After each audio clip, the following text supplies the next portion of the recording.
প্রধান উপদেষ্টার সাথে প্রধান নির্বাচন কমিশনারের সাক্ষাৎ হয়েছে, এটা পত্রিকান্তরে দেখলাম।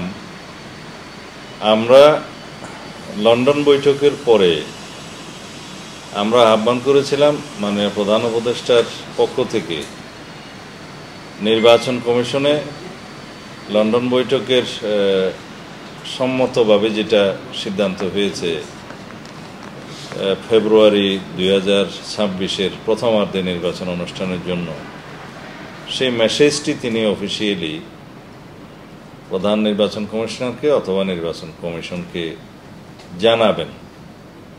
সেজন্য আমরা অপেক্ষা করছিলাম।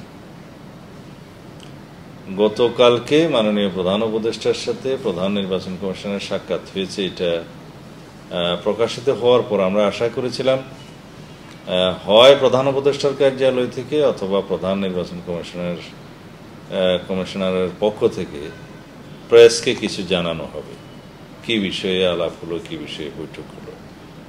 সবাই এখন আমরা ধারণা করে নিচ্ছি মাননীয় প্রধান উপদেষ্টা হয়তো তার মেসেজটি প্রধান নির্বাচন কমিশনারকে জানিয়েছেন ফেব্রুয়ারি 2026-এর প্রথমার্ধে রমজান শুরু হওয়ার আগের সপ্তাহে নির্বাচন অনুষ্ঠানের জন্য প্রস্তুতি গ্রহণের বিষয়ে। এটা আমাদের ধারণা, আমরা জানি না সত্যি সত্যি এটা কমিউনিকেট করেছেন কিনা, এই পরামর্শ দিয়েছেন কিনা বা ইনস্ট্রাকশন দিয়েছেন কিনা। যদি উভয় পক্ষ থেকে বিষয়টি পরিষ্কার করা হয় জাতির সামনে, তাহলে আমরা আশ্বস্ত হব।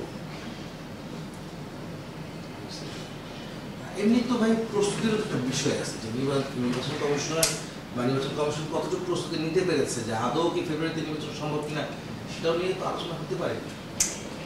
নির্বাচন কমিশনের পক্ষ থেকে বেশ কয়েকবারই বলা হয়েছে তাদের সমস্ত প্রস্তুতি সেপ্টেম্বরের ভিতরে সমাপ্ত হয়ে যাবে, এমনকি প্রকিউরমেন্টের যাবতীয় কার্যক্রম তারা সেপ্টেম্বরের ভিতরে সমাপ্ত করতে পারবেন। এরকম অনেক বক্তব্য আমরা শুনেছি নির্বাচন কমিশনের পক্ষ থেকে।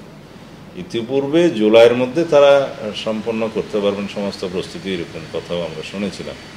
তো যেহেতু প্রকিউরমেন্ট প্রসিজিওর অনেক আগেই শুরু হয়ে গিয়েছে এবং সমস্ত প্রস্তুতি সম্পন্ন করার জন্য তারা সকল কিছু কার্যক্রম গুছিয়ে এনেছেন, সেই হিসাবে বলা যায় যে সেপ্টেম্বর এনাফ টাইম তারা যেভাবে বলছে গুছিয়ে আনার জন্য। এবং নির্বাচনের জন্য যে সমস্ত জিনিস প্রয়োজন সেটা হচ্ছে ভোটার তালিকা প্রণয়ন, হালনাগাদ করা, সেটা তাদের হয়ে গিয়েছে।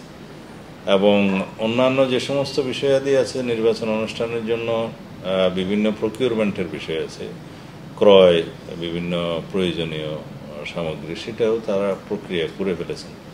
আর বাদবাকি যেটা আছে সেটা ডিলিমিটেশনের প্রক্রিয়া, সেটা শুরু হলে 3 মাসের ভিতরে সমাপ্ত করা যায়। এবং এরপরে তো তফসিল ঘোষণার পরে অনেক কার্যক্রম থাকবে, পুলিং, প্রিসাইডিং অফিসার নিয়োগ সহ ভোট কেন্দ্র ঠিক করা, ট্রেনিং করা, এগুলো চলমান প্রক্রিয়া, এগুলোর জন্য প্রস্তুতি লাগে না।